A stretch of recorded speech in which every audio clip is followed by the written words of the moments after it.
Bismillahirrahmanirrahim.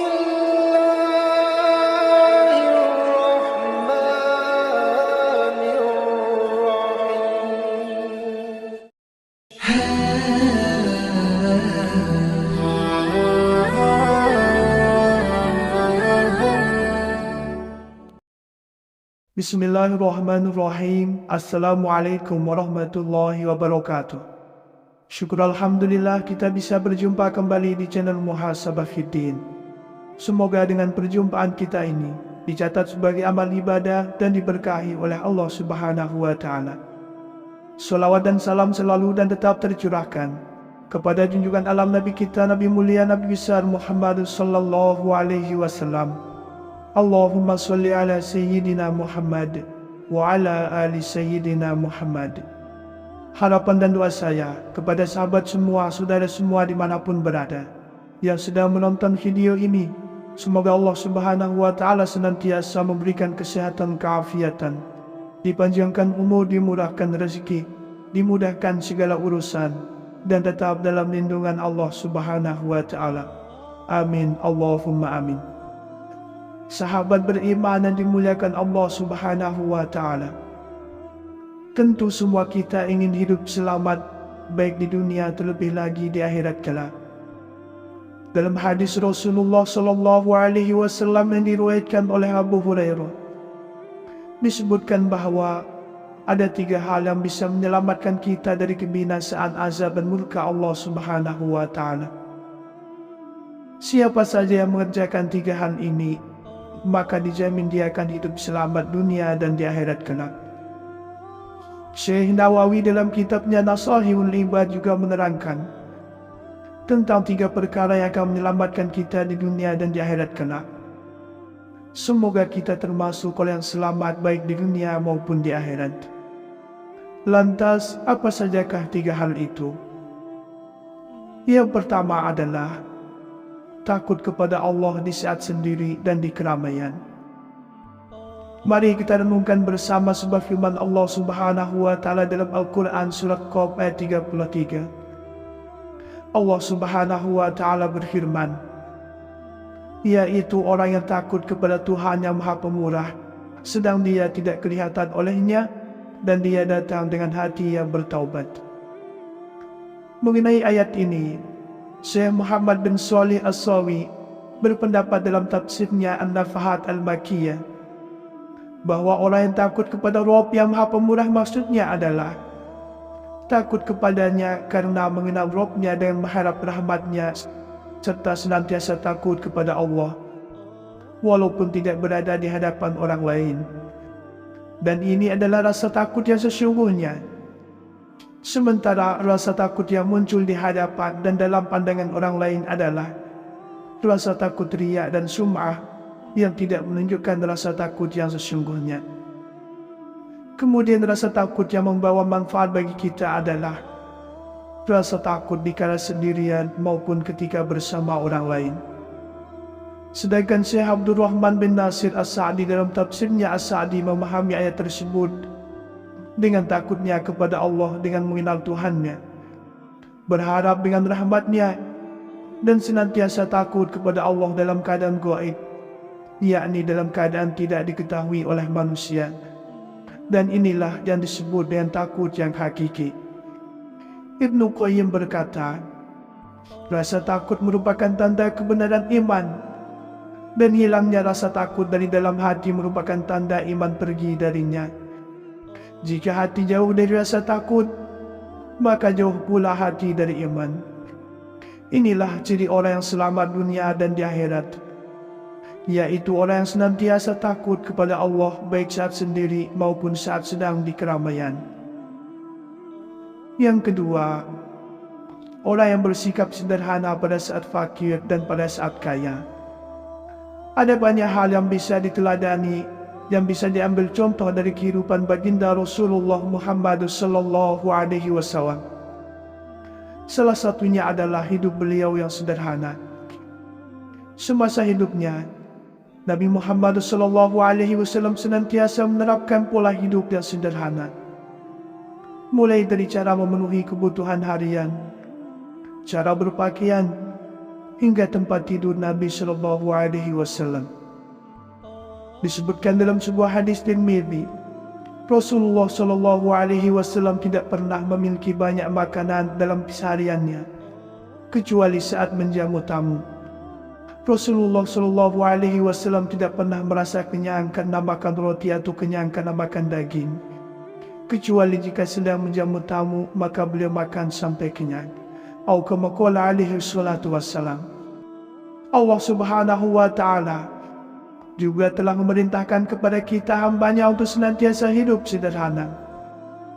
Perintah untuk hidup sederhana ini disebutkan dalam Al-Quran surat Al-Isra ayat 29.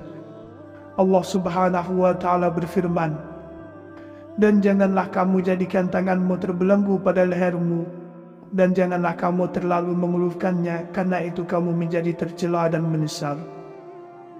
Sementara itu, orang menyalurkan hartanya kepada orang yang membutuhkan termasuk orang-orang yang baik. Dalam Al-Quran surat Al-Furqan ayat 67, Allah Subhanahu wa Ta'ala berfirman, "Dan orang-orang yang baik adalah apabila menyalurkan hartanya, maka ia tidak berlebihan dan tidak terlalu pelit. Dan adalah pembelanjaan itu di antara kedua itulah yang baik." Maka lawan dari sederhana adalah boros. Allah Subhanahu wa Ta'ala telah memerintahkan hambanya supaya tidak menghambur-hamburkan harta secara berlebihan, sebab orang yang pemboros adalah saudaranya setan.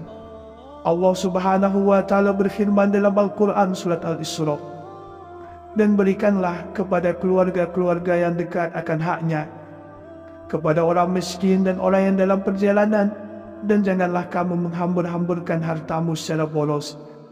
Sesungguhnya pemboros-pemboros itu adalah saudara-saudara syaitan, dan syaitan itu adalah sangat ingkar kepada Tuhannya." Semoga kita termasuk orang yang sederhana dalam menjalani kehidupan ini.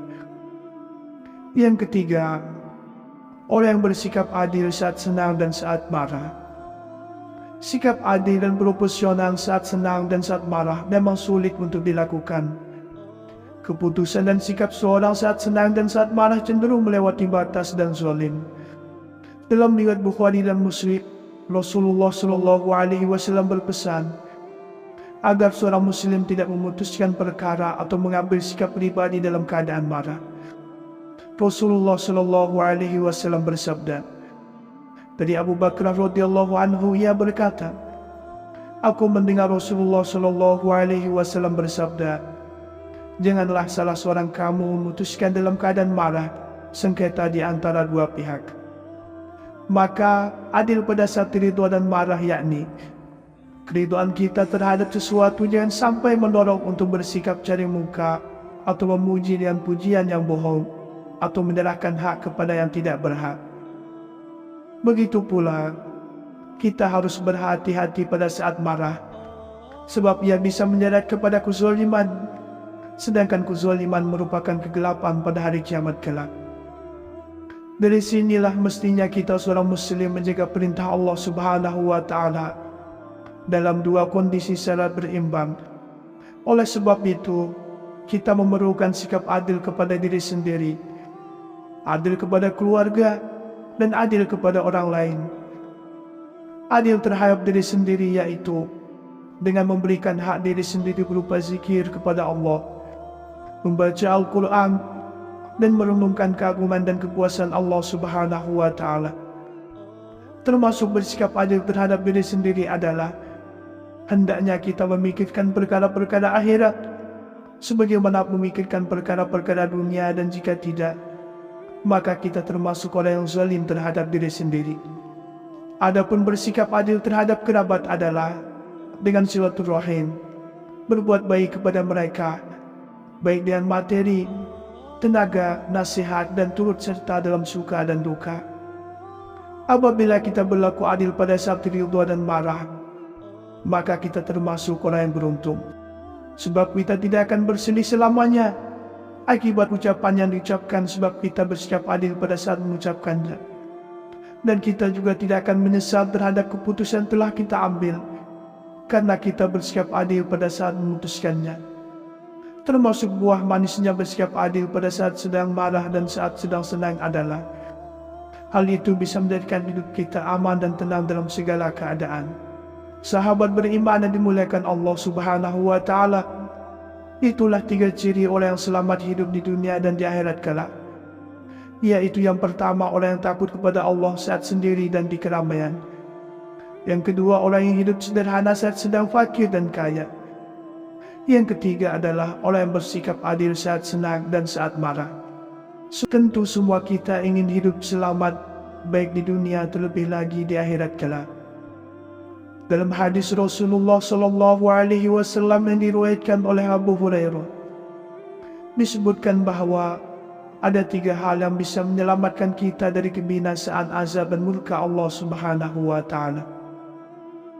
Siapa saja yang mengerjakan 3 hal ini, maka dijamin dia akan hidup selamat dunia dan di akhirat kelak. Syekh Nawawi dalam kitabnya Nasahihul Ibad juga menerangkan tentang 3 perkara yang akan menyelamatkan kita di dunia dan di akhirat kelak. Semoga kita termasuk orang yang selamat baik di dunia maupun di akhirat. Lantas, apa sajakah 3 hal itu? Yang pertama adalah takut kepada Allah di saat sendiri dan di keramaian. Mari kita renungkan bersama sebuah firman Allah Subhanahu wa Ta'ala dalam Al-Quran surat Qaf ayat 33. Allah Subhanahu wa Ta'ala berfirman, yaitu orang yang takut kepada Tuhan yang Maha Pemurah, sedang dia tidak kelihatan olehnya, dan dia datang dengan hati yang bertaubat. Mengenai ayat ini, Syekh Muhammad bin Shalih As-Sawi berpendapat dalam tafsirnya An-Nafahat Al-Makiyah bahwa orang yang takut kepada Rabb yang Maha Pemurah maksudnya adalah takut kepadanya karena mengenal Rabb-nya dan mengharap rahmat-Nya, serta senantiasa takut kepada Allah walaupun tidak berada di hadapan orang lain. Dan ini adalah rasa takut yang sesungguhnya. Sementara rasa takut yang muncul di hadapan dan dalam pandangan orang lain adalah rasa takut riya dan sum'ah yang tidak menunjukkan rasa takut yang sesungguhnya. Kemudian rasa takut yang membawa manfaat bagi kita adalah rasa takut dikala sendirian maupun ketika bersama orang lain. Sedangkan Syekh Abdul Rahman bin Nasir As-Sa'di dalam tafsirnya As-Sa'di memahami ayat tersebut dengan takutnya kepada Allah dengan mengenal Tuhannya, berharap dengan rahmat-Nya, dan senantiasa takut kepada Allah dalam keadaan gaib, yakni dalam keadaan tidak diketahui oleh manusia. Dan inilah yang disebut dengan takut yang hakiki. Ibnu Qayyim berkata, rasa takut merupakan tanda kebenaran iman, dan hilangnya rasa takut dari dalam hati merupakan tanda iman pergi darinya. Jika hati jauh dari rasa takut, maka jauh pula hati dari iman. Inilah ciri orang yang selamat dunia dan di akhirat, yaitu orang yang senantiasa takut kepada Allah baik saat sendiri maupun saat sedang di keramaian. Yang kedua, orang yang bersikap sederhana pada saat fakir dan pada saat kaya. Ada banyak hal yang bisa diteladani, yang bisa diambil contoh dari kehidupan baginda Rasulullah Muhammad SAW. Salah satunya adalah hidup beliau yang sederhana. Semasa hidupnya, Nabi Muhammad SAW senantiasa menerapkan pola hidup yang sederhana, mulai dari cara memenuhi kebutuhan harian, cara berpakaian, hingga tempat tidur Nabi SAW. Disebutkan dalam sebuah hadis Tirmidzi, Rasulullah SAW tidak pernah memiliki banyak makanan dalam kesehariannya, kecuali saat menjamu tamu. Rasulullah SAW tidak pernah merasa kenyang karena makan roti atau kenyang karena makan daging, kecuali jika sedang menjamu tamu, maka beliau makan sampai kenyang. Atau kama qala alaihi salatu wassalam. Allah Subhanahu wa Ta'ala juga telah memerintahkan kepada kita hambanya untuk senantiasa hidup sederhana. Perintah untuk hidup sederhana ini disebutkan dalam Al-Quran surat Al-Isra ayat 29. Allah Subhanahu wa Ta'ala berfirman, dan janganlah kamu jadikan tanganmu terbelenggu pada lehermu, dan janganlah kamu terlalu mengeluhkannya, karena itu kamu menjadi tercela dan menyesal. Sementara itu, orang menyalurkan hartanya kepada orang yang membutuhkan termasuk orang-orang yang baik. Dalam Al-Quran Surat Al-Furqan ayat 67, Allah Subhanahu wa Ta'ala berfirman, dan orang-orang yang baik adalah apabila menyalurkan hartanya, maka ia tidak berlebihan dan tidak terlalu pelit, dan adalah pembelanjaan itu di antara kedua itulah yang baik. Maka lawan dari sederhana adalah boros. Allah Subhanahu wa Ta'ala telah memerintahkan hambanya supaya tidak menghambur-hamburkan harta secara berlebihan, sebab orang yang pemboros adalah saudaranya setan. Allah Subhanahu wa Ta'ala berfirman dalam Al-Quran Surat Al-Isra, dan berikanlah kepada keluarga-keluarga yang dekat akan haknya, kepada orang miskin dan orang yang dalam perjalanan, dan janganlah kamu menghambur-hamburkan hartamu secara boros. Sesungguhnya pemboros-pemboros itu adalah saudara-saudara syaitan, dan syaitan itu adalah sangat ingkar kepada Tuhannya. Semoga kita termasuk orang yang sederhana dalam menjalani kehidupan ini. Yang ketiga, orang yang bersikap adil saat senang dan saat marah. Sikap adil dan proporsional saat senang dan saat marah memang sulit untuk dilakukan. Keputusan dan sikap seorang saat senang dan saat marah cenderung melewati batas dan zalim. Dalam riwayat Bukhari dan Muslim, Rasulullah Shallallahu Alaihi Wasallam berpesan agar seorang Muslim tidak memutuskan perkara atau mengambil sikap pribadi dalam keadaan marah. Rasulullah Shallallahu Alaihi Wasallam bersabda, dari Abu Bakar radhiyallahu anhu, ia berkata, aku mendengar Rasulullah Shallallahu Alaihi Wasallam bersabda, janganlah salah seorang kamu memutuskan dalam keadaan marah sengketa di antara dua pihak. Maka adil pada saat ridho dan marah, yakni keridhaan kita terhadap sesuatu jangan sampai mendorong untuk bersikap cari muka atau memuji dengan pujian yang bohong atau menyerahkan hak kepada yang tidak berhak. Begitu pula kita harus berhati-hati pada saat marah, sebab ia bisa menyeret kepada kezaliman, sedangkan kezaliman merupakan kegelapan pada hari kiamat kelak. Dari sinilah mestinya kita seorang muslim menjaga perintah Allah Subhanahu wa Ta'ala dalam dua kondisi secara berimbang. Oleh sebab itu, kita memerlukan sikap adil kepada diri sendiri, adil kepada keluarga, dan adil kepada orang lain. Adil terhadap diri sendiri yaitu dengan memberikan hak diri sendiri berupa zikir kepada Allah, membaca Al-Quran, dan merenungkan keagungan dan kekuasaan Allah Subhanahu wa Ta'ala.